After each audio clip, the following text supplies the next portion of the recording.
Okay. Alhamdulillah, wassalatu wassalamu ala rasulillah wa ala alihi wa sahbihi wa man wala wa ba'd. Welcome, brothers and sisters, to our first lesson in our lessons to the keys, to the key of to understanding, or the introduction to the key of understanding Aqidah, or realities of faith. I called it realities of faith. This study is the first level for somebody who wants to study Aqidah. It's the first level, or before the first level. It's like the introduction before one goes into the actual study of Aqidah, or realities of faith. So this is, in this, you'll gain the keys by which will help you in the study itself. So this is before the study of Aqidah. So a level before the study of Aqidah. So it'll give you the keys and the tools that you need to be able to go further and study Aqidah.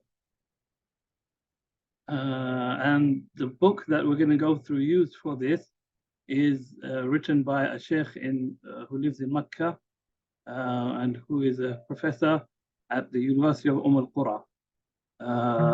He's specialized in Aqidah. His name is Sheikh Sultan Al-Umayri. He's written quite a few books. Now, one is Mafhum al-Ibadah, the definition of Ibadah. What is Ibadah?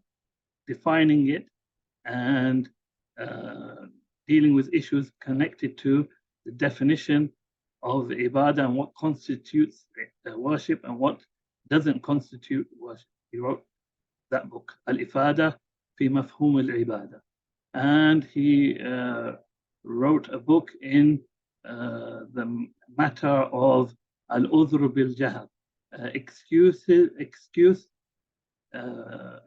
due to ignorance. Is there such a concept, or do we believe in the concept that a person may be excused on an issue, whether in Aqidah, whether in fiqh, whatever the issue may be? Can the person be excused in matters of, can the person have the excuse of ignorance in these matters? He wrote that book, and he dealt with that issue in that book, and the different opinions within Ahl Sunnah on that issue. And recently, or it's not too recently, he wrote, he authored an explanation of Kitab al-Tawheed. He called it Maslak al-Rashid fi Sharh Kitab al-Tawheed, the correct approach to the study or to the explanation of the book of Tawheed. In it, he deals with many issues. It's 3 volumes. He deals with very many issues connected to Tawheed of Ibadah and Tawheed al-Uluhiyyah and the issue of Tawheed itself, and all the issues connected to that. Also, he has a explanation of Aqidah al-Wasitiyah. All of these books you can find online in Arabic. The book that we're going through is his book Al-Madkhal fi Dirasat Ilm al-Aqidah, or the keys to the study of the science of Aqidah.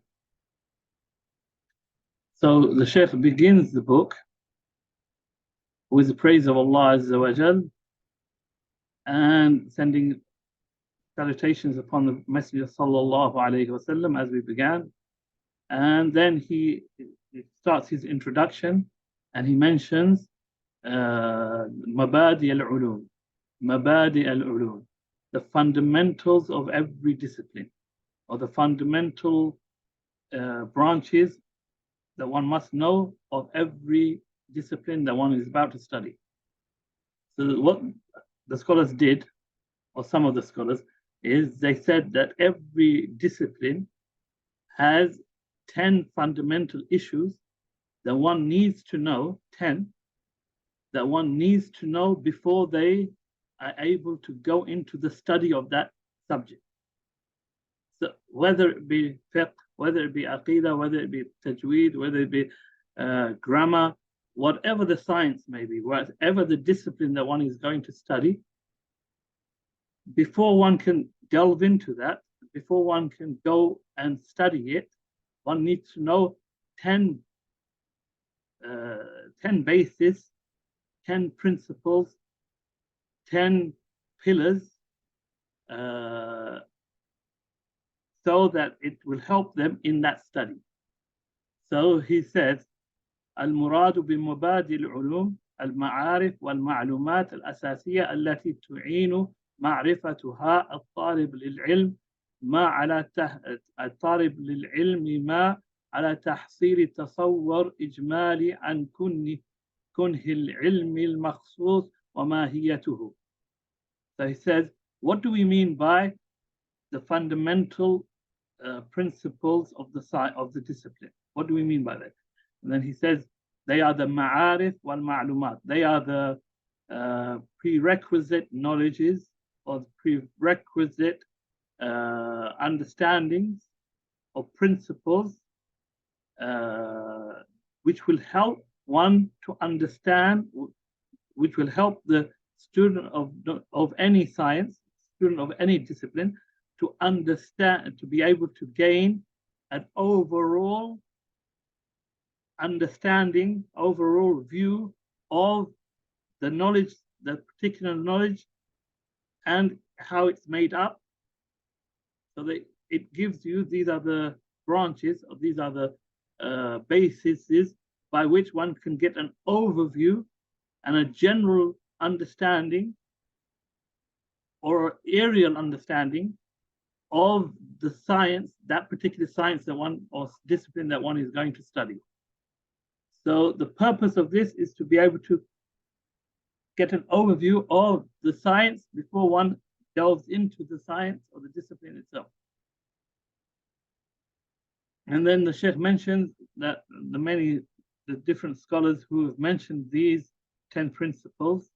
So he mentions Ibn al-Arabi al-Ma'afiri, who died in 543 Hijri, and also Al-Amidi, who was a great scholar of Usul, Al-Amidi, who died in 631. They both mentioned these 10 principles and they explained them and the need for them. And then the Sheikh says that these two and other than them are from the Mutaqaddimin, those of the Salaf, those who came before, who mentioned these 10 fundamentals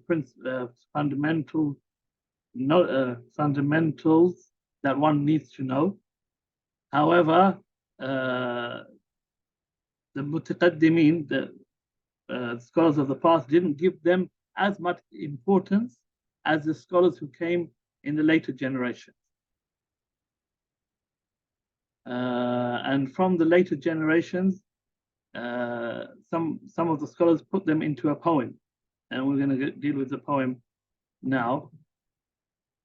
So the poem, 3 lines, where they're mentioned all together. It says, the poem says, إن مبادئ كل فن 10 الحد والموضوع ثم الثمرة ونسبة وفضله والواضع والاسم الاستمداد حكم الشارع مسائل والبعض بالبعض اكتفى ومن درى الجميع حاز شرفا. So he said, verily, or indeed, the basis of every science or every knowledge are 10. Then he mentions them. Al-Haddu, the first one being Al-Haddu. Al-Hadd is the definition. So the first thing that you need to know from the basis of any science is, what is that science? What's the definition? What is in that science and what is not, what is part of that science and what is outside that science. by defining the science, defining the term, we know what we're going to study exactly, what it contains. Then wal-mawdu', the second one, al-mawdu', the topic of study, what it's concerned, what is connected, what is concerned about.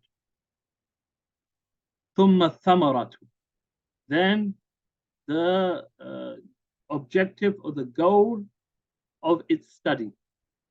So these were the first three: the had, the definition; al-mawdu', the topic at hand.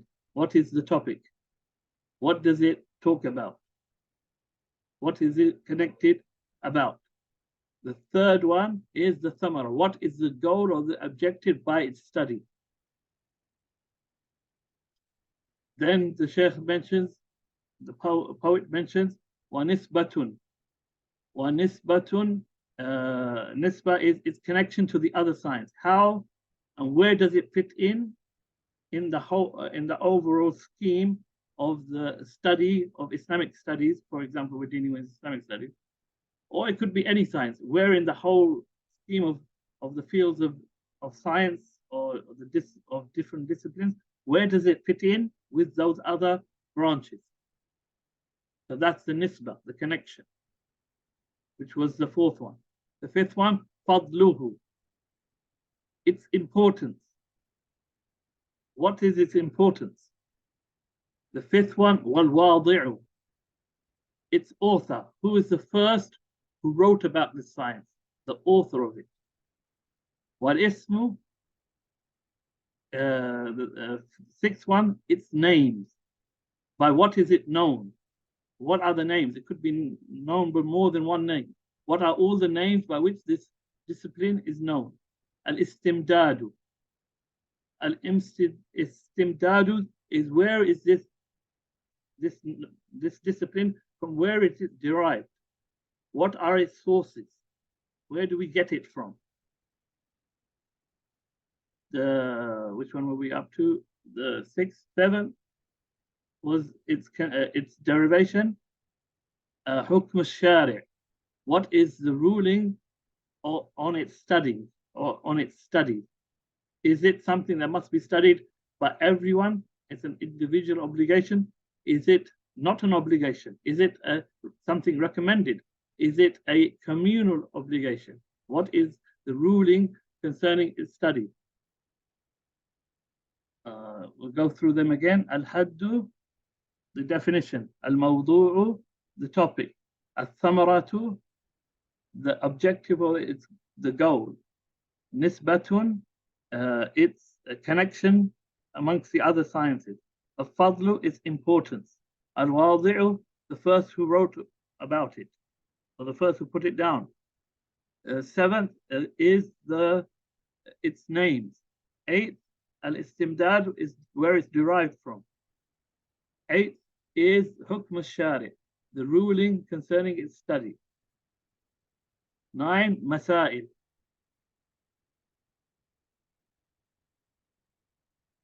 I think let's go through it again. There should be 10. So al-had, definition. Al-mawdu, topic. Thamara is the objective. Nisba is connection to the other sciences. Its fifth is its al-fadlu, its importance. Sixth, the author. Seventh is its names. Al-istimdadu is derivation. Eighth is the hukm al-shari', the ruling of the legislator. What is its ruling? The study of it. 9. That was 9. 10 is masail. 10 is masail, the issues that it deals with, all the different issues contained within the science. وَالْبَعْضُ بِالْبَعْضِ اكْتَفَى. And some people suffice with some of these. Some people, it's enough for them to know some of these basic science, bases of the science. وَمَنْ دَرَى الْجَمِيعَ هَذَا شَرَفًا. and whoever learns all of them or knows all of them, then he has acquired all the honor. So these were the 10 principles that we need to know before we can delve into the study of the science itself. So, what is Aqidah? We need to define what is Aqidah, because that's what we're going to be talking about. What is Aqidah? So the Sheikh says, second principle, or second topic that we're going to deal with is the definition of Aqidah. So Al-Aqidah على وزن فعيلة بمعنى مفعول أي معقول. So Aqidah, he says, is upon the Arabic morphology of fa'ila. Fa'ila. You know that in Arabic you have verbs, and you have every word as a root verb, and from that root verb, all we can morph them into the different types of vocabulary that we have. So they have these, what they call wazn, these terms. So it's Aqidah Fa'ila. Aqidah Fa'ila, because they say the root for everything is Fa'ala. The 3-letter root is Fa'ala. So it's a 3 root, Fa'ala. And from that, we can change it. We change it Fa'ila. Fa'ila, Aqidah comes from that root. So we take Aqada, that's its root verb, Aqada. And we put it upon the wazn of Fa'ila, and we get Aqidah. And its meaning is something which is done. It has the meaning of maf'ul. Maf'ul is something which is done. So aqad literally means to tie. To tie something. To join things together. Aqada. So the meaning of Aqidah is ma'qud, something which is tied, something which is knotted, something which is brought together and joined. And then the Shaykh says, وَهُوَ مَا يَعْتَقِدُهُ الْإِنسَانُ بِقَلْبِهِ. And he says that is, so Aqidah is that which a person believes in his, or ties tightly in his heart.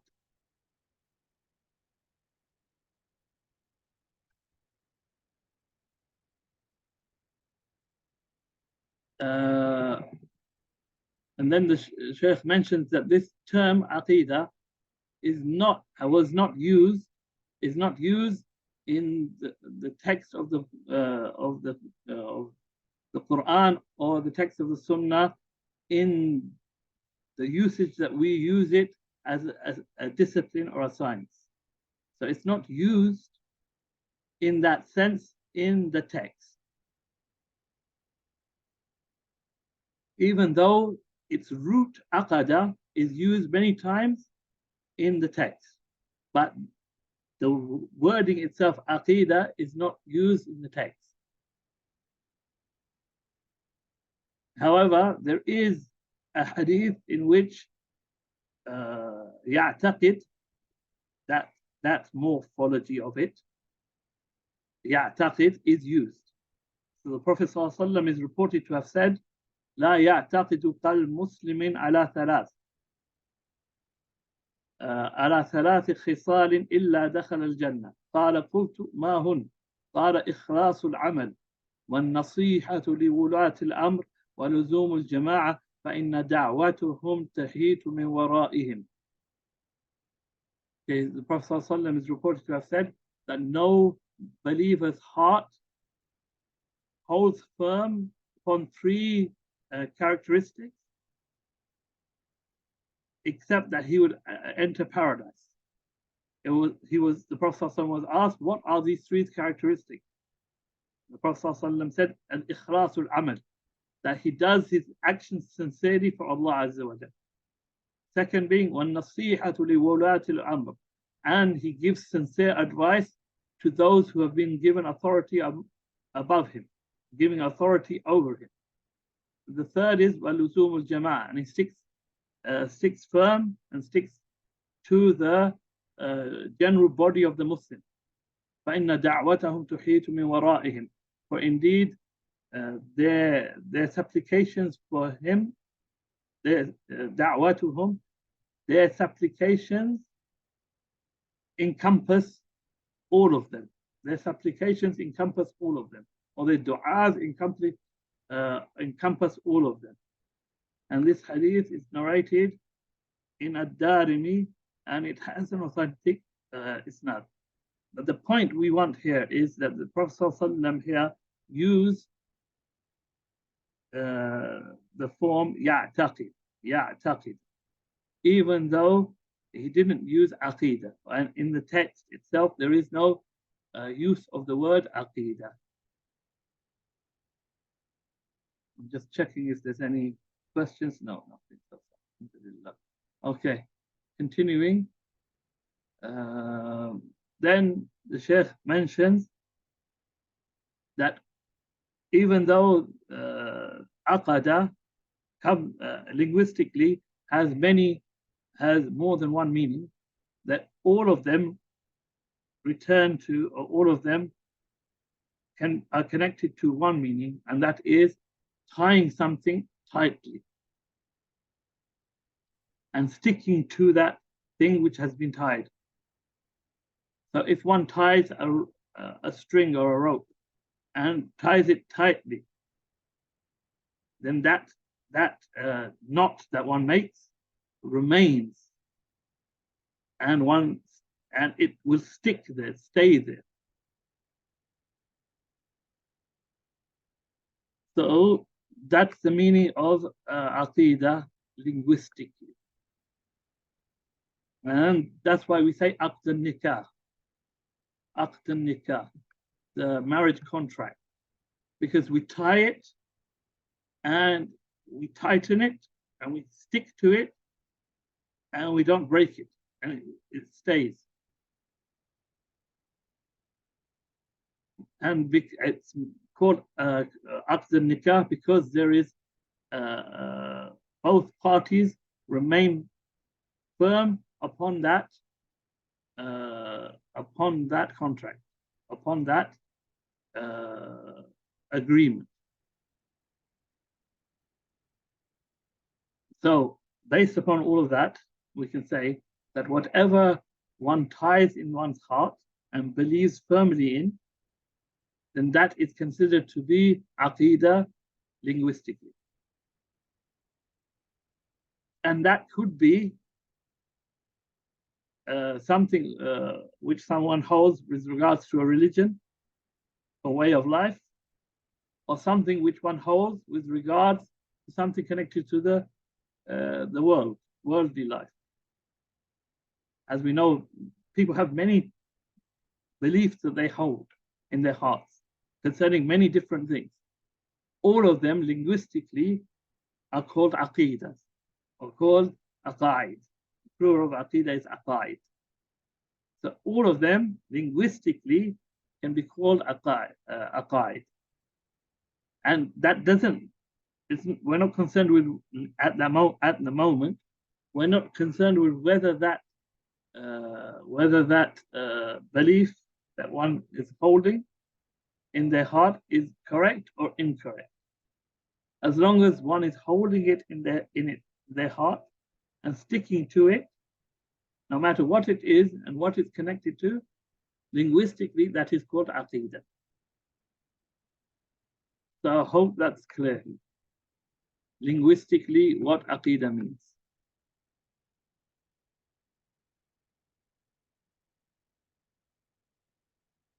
Then he moves on and talks about what is more important than the linguistic meaning of aqidah. Before I move on to the technical, the istilah meaning, sorry about the chair creaking. Before I move on, to the technical, the Shari meaning of Aqidah, I want to say why we refer, why whenever scholars talk about a topic and when they're defining terms, before they define it according to the Sharia or technically, they always define the meaning linguistically. And that's because every word that we're going to use has a linguistic meaning behind it. And in most cases, if not all cases, there's a connection between the linguistic meaning and the technical or the Shari meaning. There's always a connection between them. For example, as-salah, the prayer. Linguistically, the prayer means dua, it means supplication. However, technically, the salah is the salah that we know. Standing, bowing, prostrating, and the wording, the du'as, the supplications that we say, the adhkar that we say, all of this makes up the salah.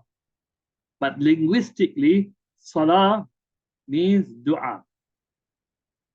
And that meaning of dua is found in salah, in the technical, because the salah is made up of dua, lots of du'as of praise of Allah, du'as of exaltation of Allah and glorification of Allah, du'as of us asking Allah for things. All of that is contained within the salah. So there's a connection between the linguistic meaning of the word and the technical meaning of the word.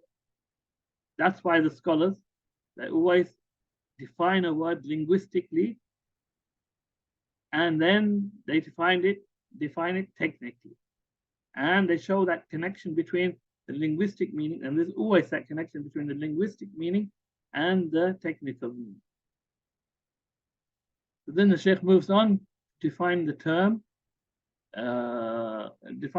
technically. And he said that many of the scholars of the past didn't really give much importance or didn't spend much time in defining the term aqidah.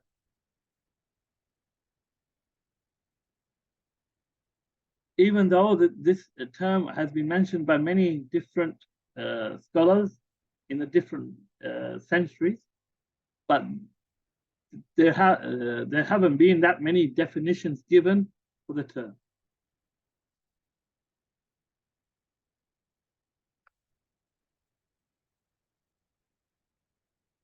So we'll mention the most important definitions, or when study of Aqidah, we have different sects or different groups, and based upon their worldview, they define terms in certain ways. So there's certain different views on how to define the term, and certain groups define Aqidah in different ways. So we could say there are two main views in the definition of Aqidah. The first view is the view which concerns itself with looking at the place of Aqidah, or in the definition, they talk a lot about the place of the Aqidah, which is the heart. So they say that Aqidah only deals with those issues which are connected to the heart. So Aqidah, according to this view, the most important factor with regards to Aqidah is the place of Aqidah, where one places one's Aqidah, and that is the heart. So they say that Aqidah deals with matters which are connected to the heart only. The second view is that the definition of Aqidah is concerned with the knowledge or the type of knowledge which Aqidah contains. And that knowledge is knowledge which is certain. So they define Aqidah with regards to what one must be certain about. So in their definition, they talk about those matters which one must have certainty in. Then the Shaykh gives his general definition, and before he explains his definition of Aqidah. And this is something we should take note of. This is something we should take note of.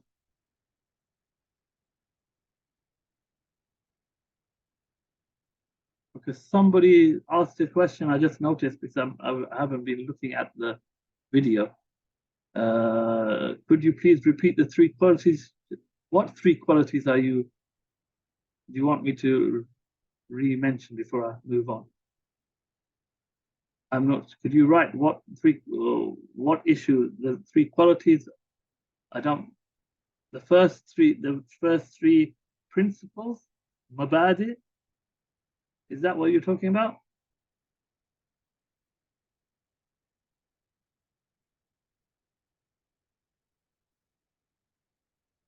It's a bit difficult because I don't have anybody in front of me talking to me, so I don't know what you mean unless you type what you mean. Okay, while I wait, oh, it's come up, something's come up.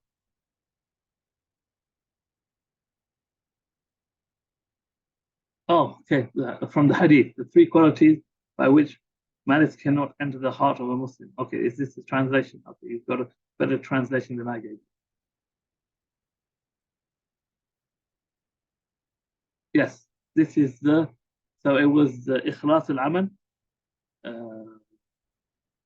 Nasiha li Wulwat al-Umur, sincere deeds for Allah, giving good, sincere advice to the leaders of the Muslims, and sticking to the Muslim community. Those were the three that were mentioned in the hadith.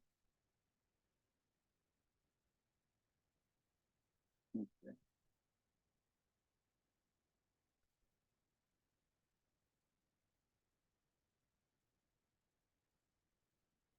Okay. Going back to what we were talking to, or where we were up to. Okay. So the definition the Sheikh gives is that, and we should make note of this, is Aqidah Aqidah are the topics of Tawheed. Aqidah, or the study of Aqidah, is the topics of Tawheed, or the branches of Tawheed. And that depends how one defines the branches of Tawheed. As we know classically, there are two major categorizations of Tawheed. The first one, two types of Tawheed. Tawheed of Tawheed al-ilmi, knowledge-based Tawheed, and Tawheed al-amali, or talabi, or the Tawheed of action. Those are the most classical definitions. So we're dealing with the topics of Tawheed, these two, or the three, Tawheed al-rububiyyah, uluhiyyah, and asma wa sifat. These are the two major categorizations of Tawheed. So the discipline of Aqidah deals with topics of Tawheed and the topics of Iman, and all those issues connected to Tawheed and Iman, and topics connected to the unseen and the prophethood and qadar and the fundamentals of belief in which some disputation or some deviation occurred. So once again, the definition of Tawheed, of the science of Tawheed, the definition of the science of Tawheed. This is not the definition of Tawheed. I'm getting confused in the terms that I'm using myself. The definition of the science of Aqidah is different from the Aqidah itself, because it's an overview. The science, the discipline itself, is an overview of Aqidah. It's not Aqidah itself. Okay, but this science, this discipline, deals with the topics of Tawheed. The topics of Tawheed and the issues of Tawheed. And the issues of Iman. And all those things which are connected to them. And the issues of the unseen. And the issues of prophethood. And the issues of predestination, al-qadar. And the issues of the fundamentals of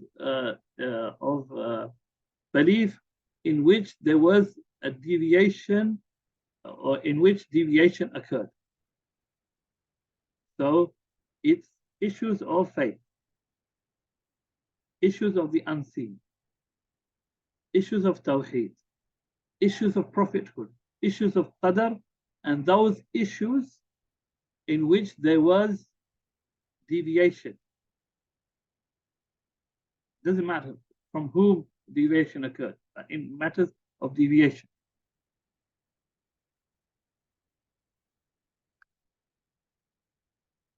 Is that clear? Okay, we have another question, I think. No? Okay. So then the Sheikh mentions, we're getting close to Maghrib now, but I mentioned the next section, then we'll stop inshallah. The Sheikh mentions موقف من استعمال مصطلح الحديث مصطلح العقيدة. The stances concerning the usage of the term Aqidah. As we know, even to this day, there are some people who have a problem with these terms that we use. And they say, where did you get these terms from? And there's no proof for the use of these terms. So they say that this is not a Shara'i term. So how can you use and how can you give so much importance to a science and a term which is not even found in the Quran and the Sunnah? As the term Aqidah, as we mentioned, is not found used as Aqidah.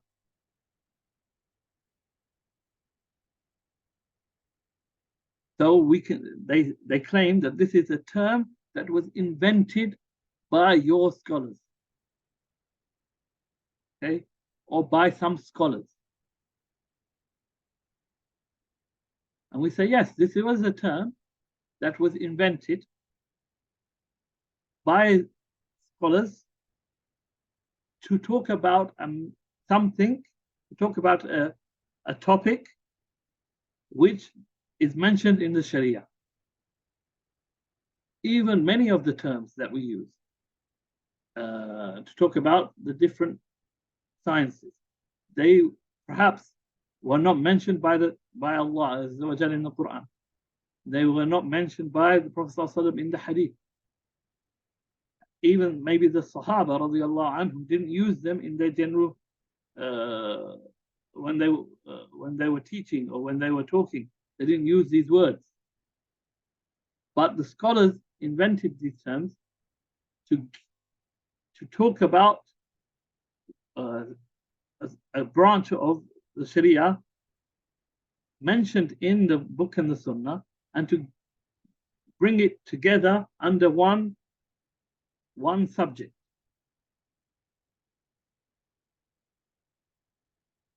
So based upon that, we can say that this usage falls under the general principles that we know, the general principles which are accepted by everyone with regards to the introduction or invention of new terms,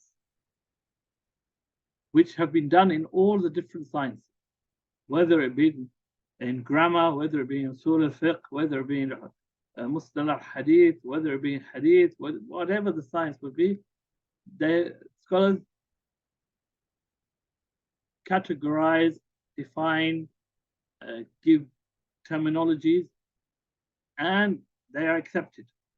And what we can say is the default position with regards to these terminologies that scholars invent to describe a discipline or describe a concept, then the default position is that these are matters of ijtihad. These are matters that are open for discussion and ijtihad. I don't know what word to use for ijtihad, but these are not terms which are legislated in the Sharia, nor do we need them to be legislated in the Sharia. They are terms that we can come together and agree upon.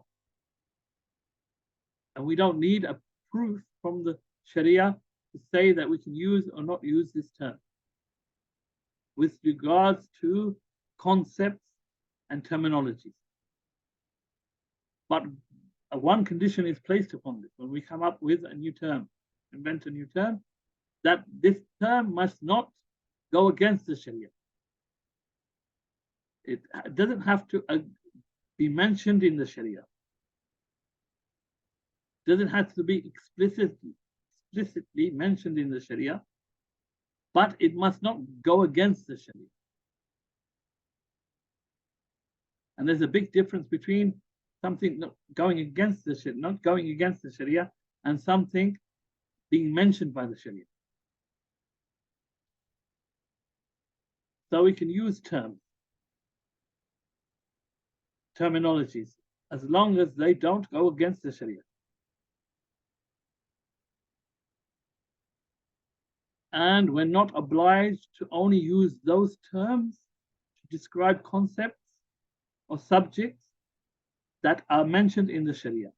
And that's something agreed upon by the scholars.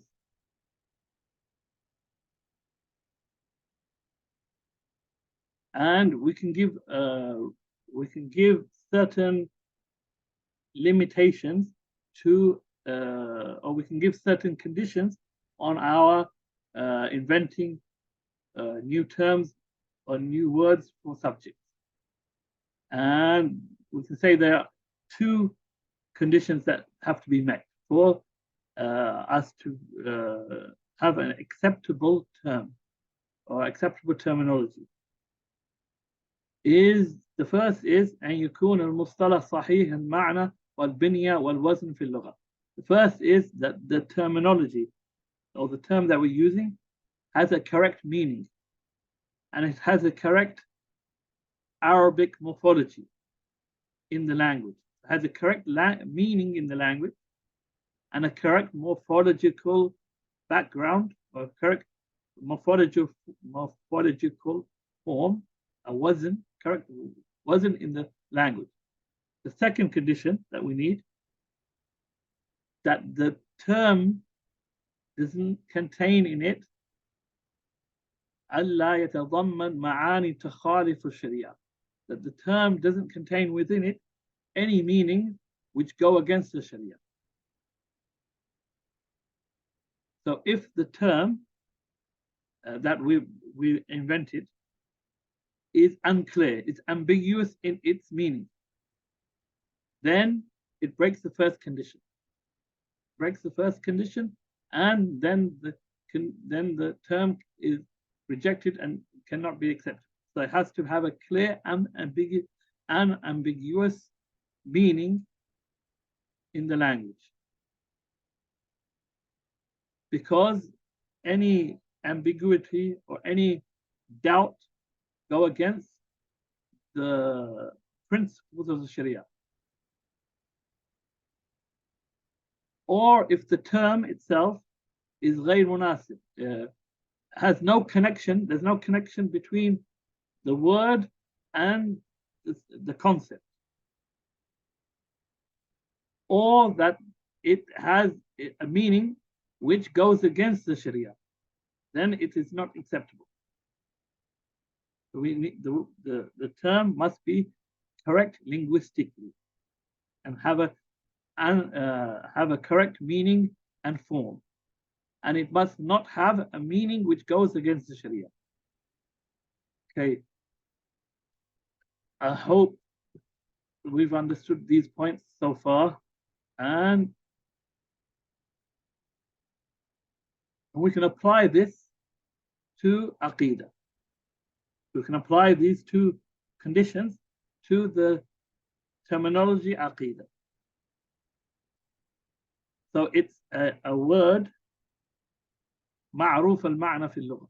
It's a word which has a known, unambiguous, clear meaning in the language, and it has a correct morphological form, wazn, and the meaning itself does not go against any text in the Sharia. Hence, it fulfills both conditions, and so we can use it. And all the different Islamic sects, when they talk about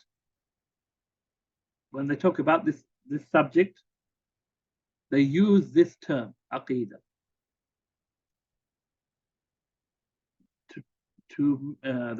they use this term when they're dealing with what the Sharia talks about with regards to Allah Azza wa Jal, with regards to faith, with regards to the unseen, with regards to the prophethood, and the fundamentals which somebody holds in their heart. They use this term. And this is not, so what we can say in conclusion is that this term Aqidah is not solely used by one certain group amongst the Muslims, amongst the Sunni.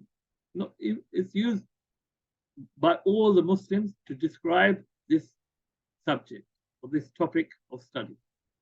And with that, I'm going to stop here.